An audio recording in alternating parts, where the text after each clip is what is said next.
Okay, thank you. Thank you for the invitation to this symposium. The theme of unpacking the contemporary in terms of Chinese architecture from 1990s to the present that Yang Ho proposed for this symposium give me an opportunity to think over what I have done over the past decade or so with my writings on Chinese architecture. And I would call them history, theory, criticism, frame an alternative discourse on Chinese architecture. So what I'm going to share with you today is around these 13 writings grouped in history, theory, criticism, except the last one that could serve as a sort of an epilogue for the whole narrative. It's a work very much in progress rather than something that has been worked out.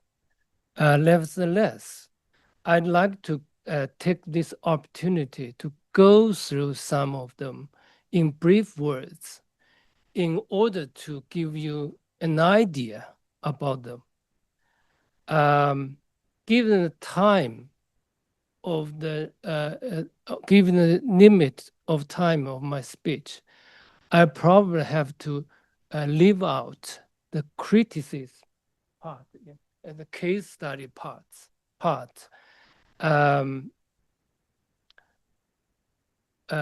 in this entirely in this presentation.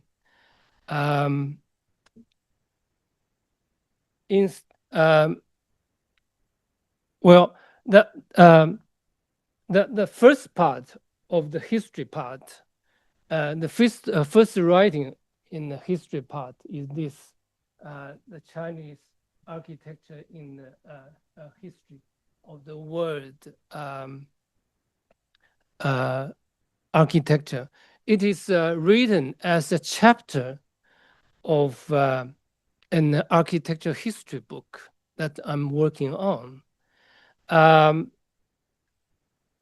It is a survey of the history of world architecture writings of all these guys, as you can see here, from the 18th century to the 21st century, from Fischer von Erlach and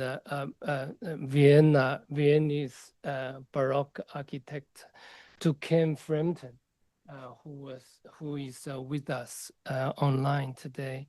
A lot of questions can be raised, of course, with the survey like this. But one thing seems clear. The possibility for global and larger historical reflections is important to understand Chinese architecture, and to the purpose of defining the contemporary, for that matter. So this is first writing or essay of the history part. The second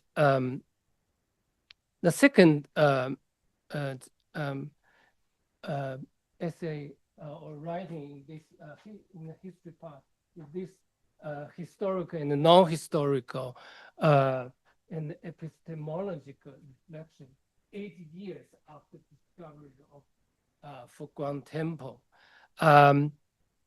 2018 was a year of the 80th century anniversary of the discovery of Fugong Temple by Liang Sicheng and his colleagues at the Society for the study of Chinese architecture. And Liang was one of the forerunners of modern Chinese architecture history and architecture education. The essay was written for a special issue of the Journal of Architecture dedicated to that event of the 80th century anniversary of the discovery of Fugong Temple.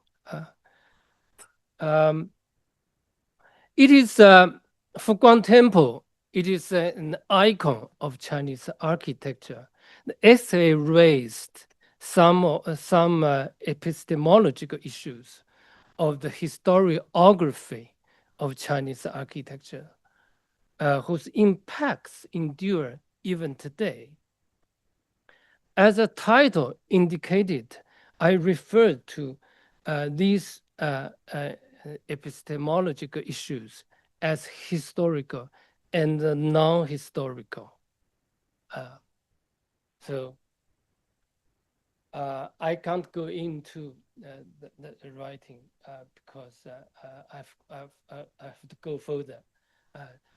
The second, the writing in the history part is this bridging China and the West, and arriving at the new with the past, genealogical exploration of Feng Jizhong's architectural thought.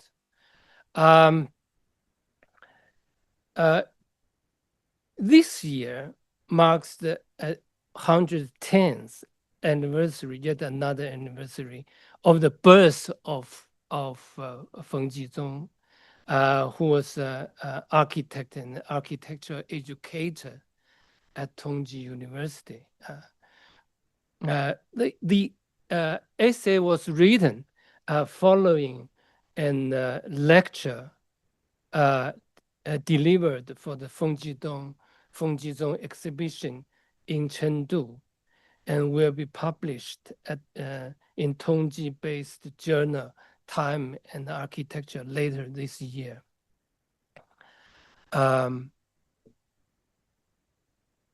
Feng is quite unique in Chinese architecture, and especially modern Chinese architecture. He was educated at the Technical University of Vienna, a background that is unique. That's probably the reason why Feng holds a special issue in modern Chinese architecture on some key points. I list here 3 points. First, because of his emphasis on technical dimensions of architecture. Second, because he's critical of the style and the Bauhaus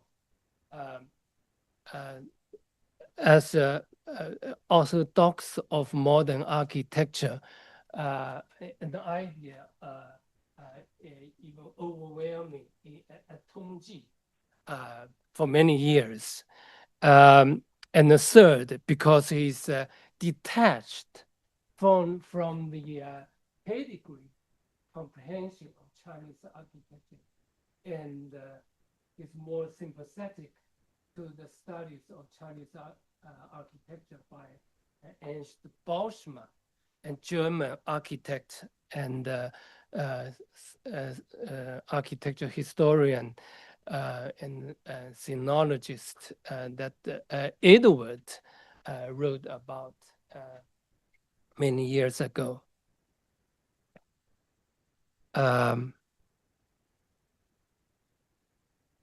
Anyway, in spite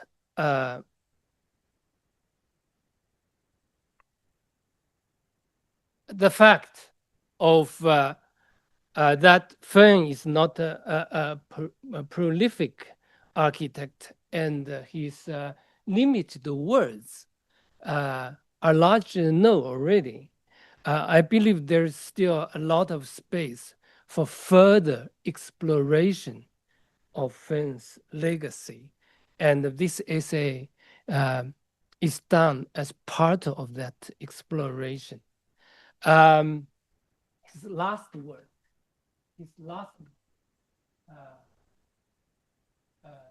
方塔园 and 和乐轩 in Shanghai remains as an inspiration for many young architects like Wang Shu and Liu Yichun and others. Okay, the last essay in the history part is this, the evolution and transformation of architecture discourse in architecture journal over the past 70 years. That's written for the special issue of the architecture journal last year. The architecture journal started in 1954 with some interruptions during the Cultural Revolution. In a way, it epitomized the architecture discourse over the last 70 years in China. And the essay divides the period of 70 years into three phases. The first is from the 1954 to 1976, 77 to 99, and 2000 2024, with different themes. This is the architecture series on the impact of national quality. The second phase, introduction of architecture theory from abroad,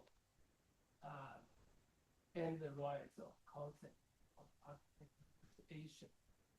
The second phase from the, is a period of from forming a system of architecture theory kind of characteristic to the concern of fundamental of architecture.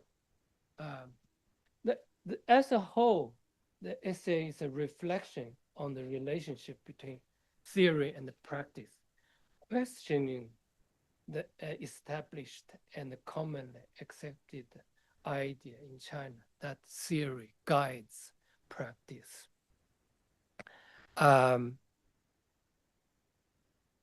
Okay, that's the history part. The first essay or writing in the theory part is this, out of the antinomy of architecture and building. It was written as an introduction chapter to the architecture history book that I'm working on. And what I call the antinomy stems from architecture historian Nicholas Pevsner's introduction to an outline of European architecture, saying a bicycle shape is a building. Lincoln Cathedral is a piece of architecture.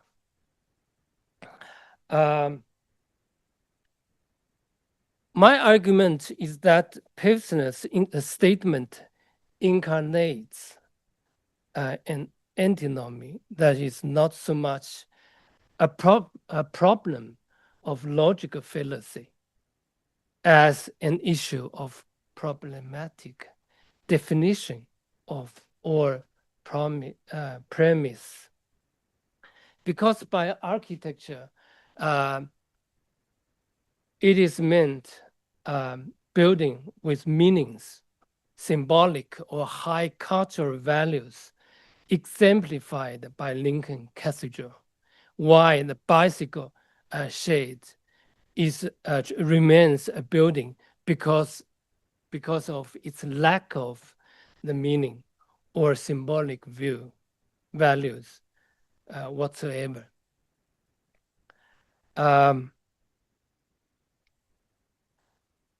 My argument is also that the discipline of architecture It's not about focusing on architecture while leaving out buildings. Rather, the re-evaluation of the discipline should pertain to the full territory of use, across which architecture is extended from the symbolic to the instrumental, and it should not be taken for granted that the symbolic is always more important than the instrumental. On the contrary, the instrumental is becoming all the more necessary. And you can make a good work of architecture out of the instrumental. And my favorite in this regard is La Caton Vassal, or West Village Grand Yard or Basis Yard that Jia Kun architects made. By the way, you can always assign a sort of symbolic or meaning to the instrumental, like in this case of West Village Basis Yard that Zhu Tao wrote about the new collectivism. Although I'm not very convinced by that, I'm more along with what Ken Frampton said in his comments that Jia Kun is much more darker. He's not at all an optimistic collectivist. He's darker. I don't buy the argument of new collectivism in this case. Anyway, I discussed this issue in 5 points of West Village Basis Yard. I won't go into this for this presentation. I will go on. Okay, in this writing, go back to the Pevsner's antinomy between for architecture and building. In this writing, I also include a parallel between Eisenhower's Campo di Cannaregio Valley and the Pocket Plaza at Yongjia Road in Shanghai by Archimixing in Shanghai-based architect firm. There is little doubt that Eisenman's Cannaregio belongs to architecture. It is full of architects' idea and symbolic values. It is philosophical and speculative too.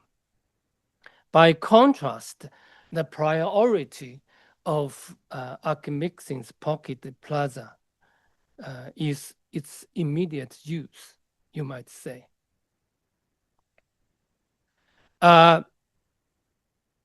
It is worthwhile noting that the architects did this project of Pocket Plaza not without professional predilections.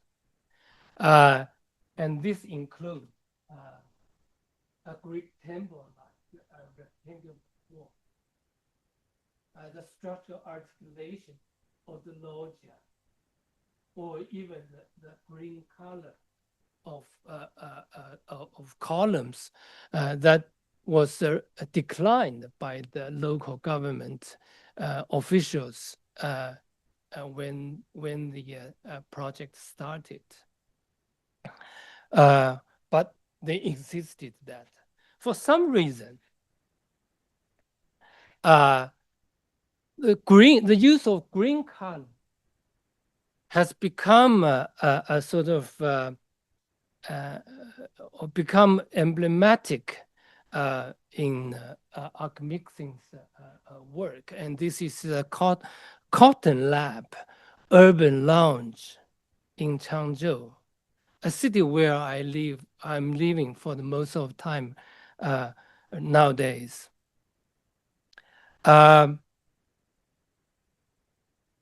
Okay, now central to my argument is that a building is good not merely because it is a good construction or with interesting ideas, but with good use, or in the words of Atelier Mixing, good use is good result. I'm not saying Eisenman's Canaraggio is bad in use. It is not built, and you never know whether it is good or bad in use. My point is that only by getting away from the antinomy of architecture and building may we go beyond the boundary of architecture and find more possibilities in the world of buildings, both architecturally and socially.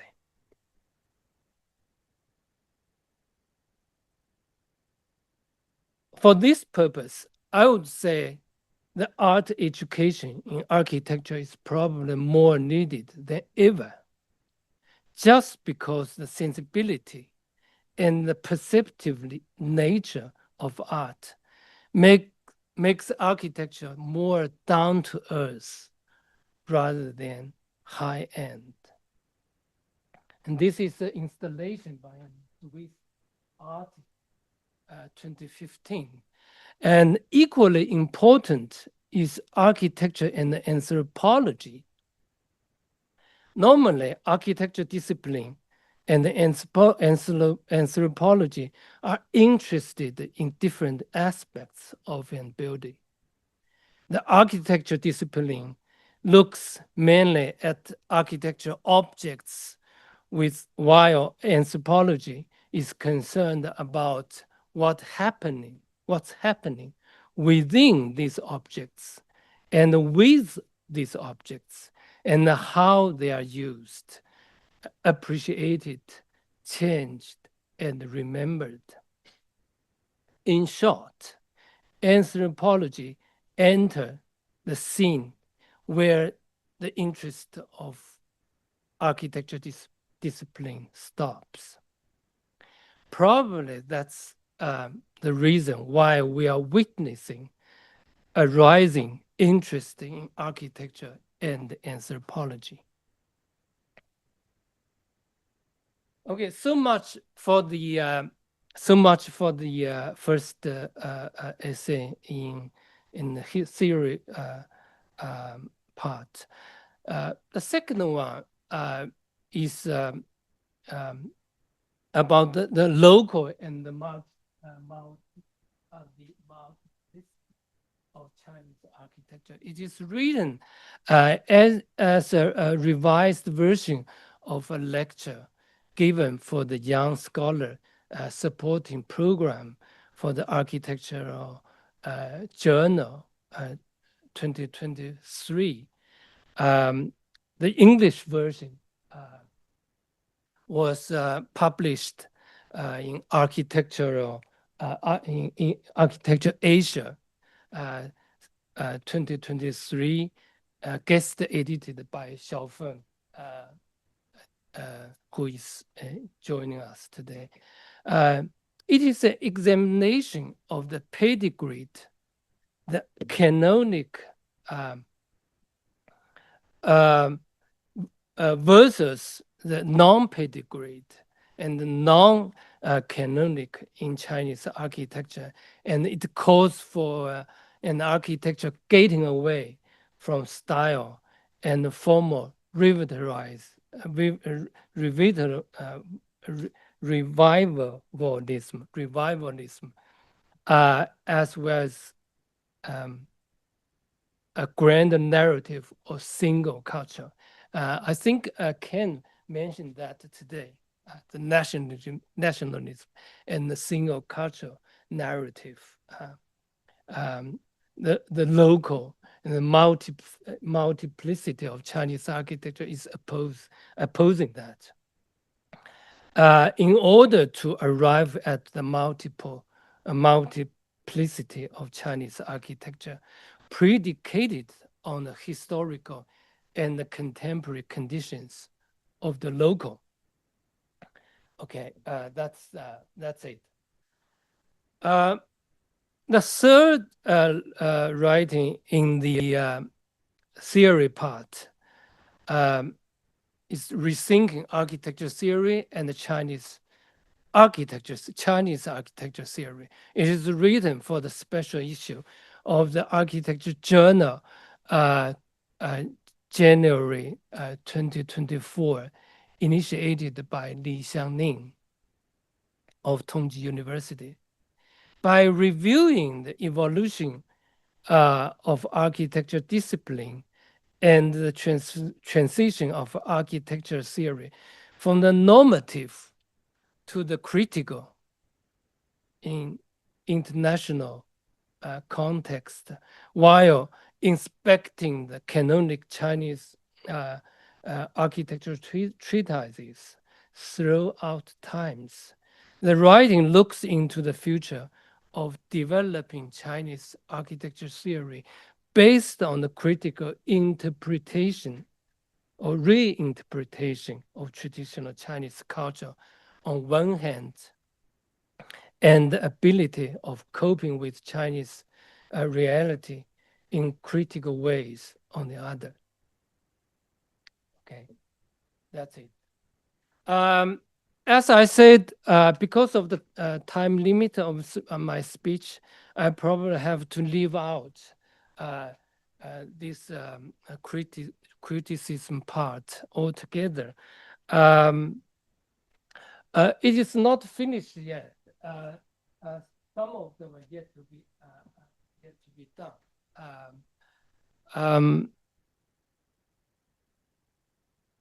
Instead, I like to give some word to the last one, epilogue towards a civil architecture memorandum of a critical agenda in contemporary Chinese architecture and the post-CAMA follow-ups. The original essay was written and published as a chapter in the Ashgate Studies in Architecture 2015 that Cole mentioned in the introduction of me. 10 years ago, edited by Gavok Hatunian, who passed away last year. Very sad. It was about CAMA, China Architecture Media Awards. You might call it the first non-official architecture award in China with the theme of towards a civil architecture that to the end is a social agenda. CAMA started in 2008 and came to the end in 2014. Hence the use of the word memorandum. It was called Media Awards because it was initiated by a newspaper named South Metropolis Daily in Shenzhen, with support from the mainstream architecture print medias all over in China. Personally, I got involved in CAMA as a jury member.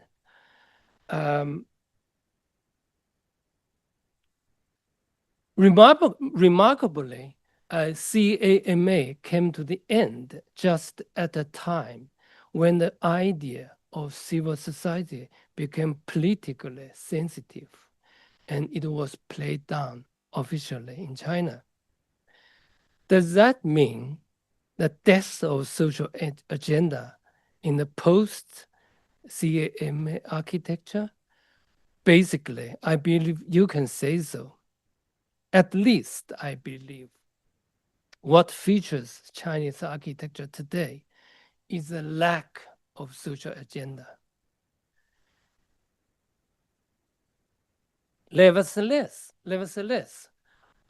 some social concerns, however limited and vague, can be discerned in contemporary Chinese architecture.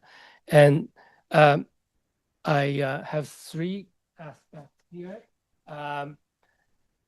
One is rural practice, another is social housing, and the third is urban macro updates.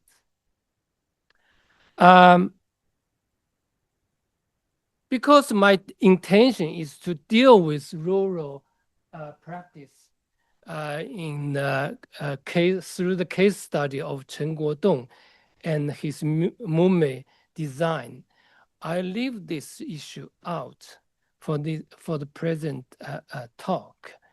Instead, what I'm going to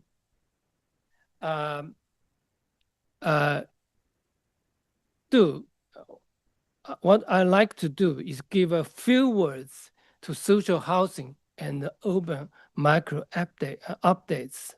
In China, social housing is also loosely referred to as public rental housing. The commercialization of housing since the era of Deng Xiaoping has fundamentally changed Chinese people's relationship to housing. Meanwhile, housing for low-income people, or what is known as affordable housing, are largely overlooked.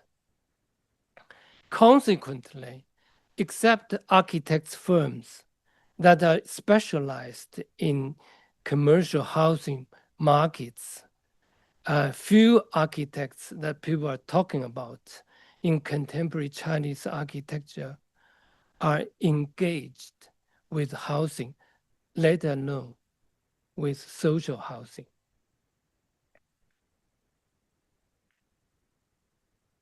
Interestingly, the most striking example up to date, to my knowledge, is Beiziwan public rental housing, also called Beiziwan social housing, done by Ma Yansong, principal architect of MAD, who is known and sometimes criticized for the spectacular form of his buildings, both in China and international. But this is good.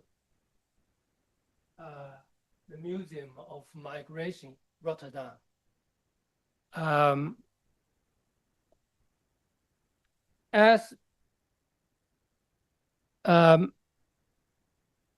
When the Beiziwan project is concerned, however, I would say that it is an outstanding instance showing to what extent an architectural talent can make contribution to social housing.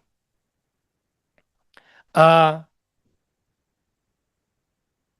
is social is an effort both of the architects and the local government to make decent housing for low-income people under the present condition. And this is inventive, wide-shaped building plan to comfort with a Chinese regulation of sunshine while getting away from the Cailenbao housing, overwhelming the current practice in housing. What is social is also in the sense that it is open community with public street and public accessibility, in contrast to the confined model overwhelming commercialized housing. One might ask, is this enough for social housing in China? Apparently not. But hopefully, it is a step towards it. And certainly, what is needed and required is great engagement of architects in social housing, given that the governments and the corporations are willing to go in for it. And that's a condition.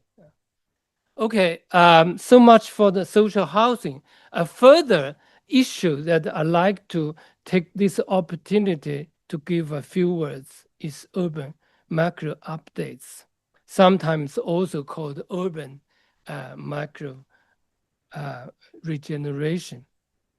Unfortunately, urban regeneration in China today often results in gentrification on one hand and commercialization on the other, normally in the name of urban historic landscape preservation. This holds true to the prestige projects in Beijing, Shanghai, Nanjing, and many cities. For this reason, I like to refer to some marginal, meaning not mainstream, practices that emerged in recent years. The pocket plaza that I talked about earlier is such a marginal practice. Now I like to add a project lately done by Tong Ming, an architect and architecture scholar based both in Shanghai and Nanjing. The project started as a commission from the local government to update the boundary wall of Changwu residential district, an old neighborhood area built before the commercialization of housing in Shanghai. And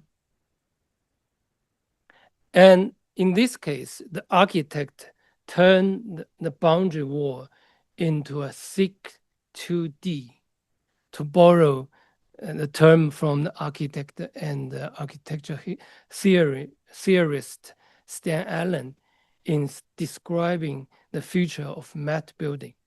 But what the matte building, while the matte building is made of horizontal thick 2D, Tong Ming's new boundary wall for Changwu residential district is a vertical thick 2D. As you see from the picture, a pseudo classical garden inspired space is involved in the project. And with this, Tong Ming made use of his persevering study of pseudo classic garden, and thereby turning a passive boundary wall into a positive and usable place for local people.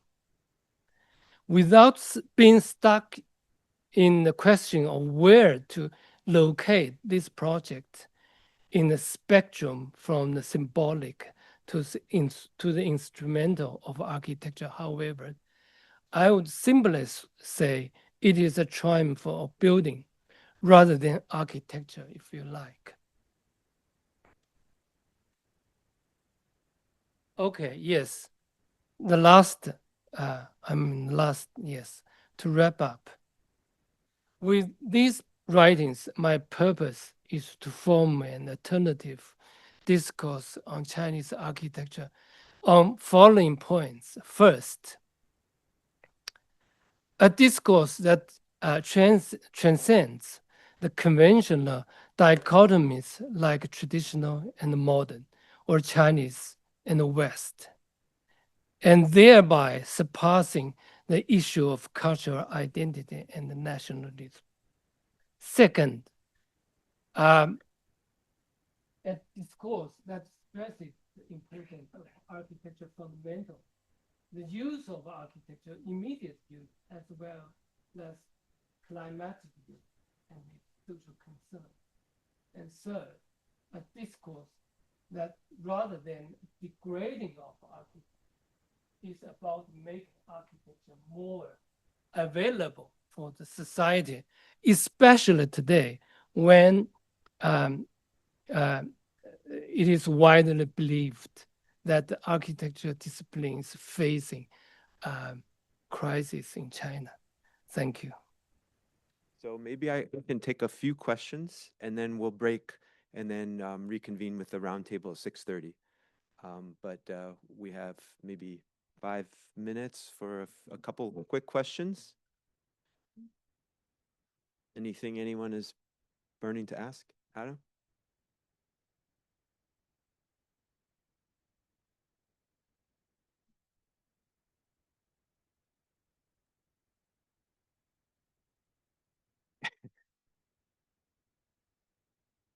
It's a very general question, but I'd like to ask it almost like I'm a sort of a beginner in an undergraduate seminar, because it's a question I've never been able to get a very clear answer to.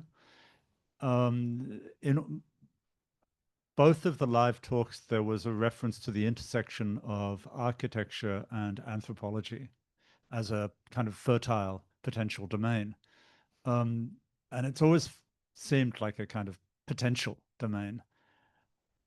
I wanted to ask why this is a recurring motif, and also whether or not it's actually yielded much, because architecture and anthropology have always had a kind of parallel history, but there's never been a kind of great classic of anthropological writing about metropolitan architecture. My apologies to the urbanists. And there's likewise, I've never read of an architectural practice that made really productive use of direct anthropological research.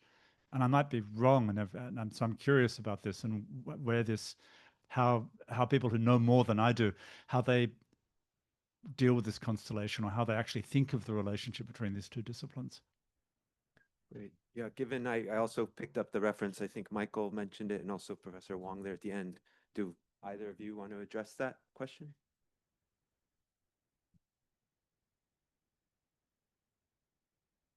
I mean, my reference was historical.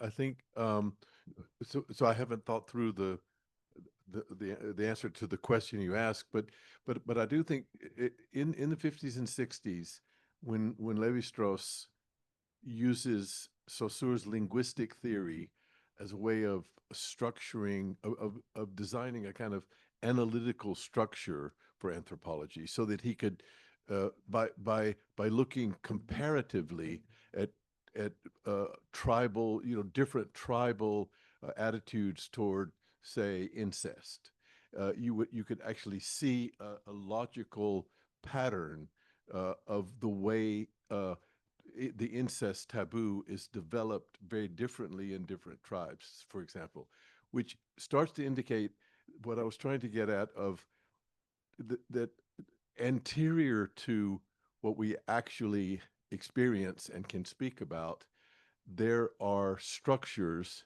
that exceed our understanding. This, I kept saying, it doesn't really mean anything until you say it again, right? That I think is a condition of the juxtaposition of anthropology to architecture that still has potential. But I agree with you. I don't think anyone's doing it as an anthropologist. Yeah, I still think it would be fruitful. Well, my reference to anthropology might be different from from Michael, but anyway, I refer to Levi Strauss. Levi Strauss in the writing of the local and the multiplicity of Chinese architecture, in terms of the his writing of Savage Mind. Anyway, anthropology for me is a way of thinking about architecture and a way of looking at the relationship between architecture and the people and architecture and the use, rather than, traditionally, conventionally, we think about architecture in terms of the architect's idea, whatever. That's a difference. And as I said in the talk, our anthropology entered the scene where architecture disciplining conventionally stops. Okay. I hope that addresses your question. Yeah, I hope so. I see one more hand up, and then we'll break after this one. Cool.